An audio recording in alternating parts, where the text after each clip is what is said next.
A dairy farm isn't the first place you'd think of for the latest in robotic technology. But this noisy little rover that defies gravity is exactly that.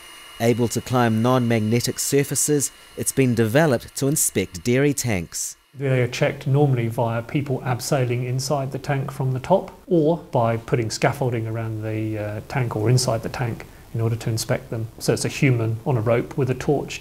So the suction cups that we use are a trade secret, and they provide enough suction and enough slip underneath that suction for us to slide over the surface. It's taken 5 years to get to this point, and the robot's about to jump industries, from agriculture to airport.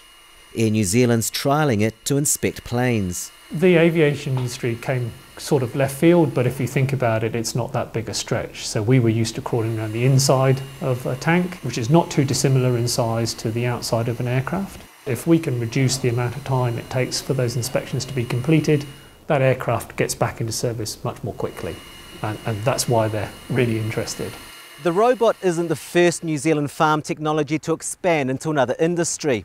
The humble electric fence was first developed as an animal management tool way back in the 1930s by a Kiwi called Bill Gallagher Sr. His family-run company is now an agri-tech giant, taking the electric fence far beyond the farm. Similar technology goes through to the security business. One is our perimeter, the electric fencing we develop for sheep, cattle, deer, etc. That's very good for people.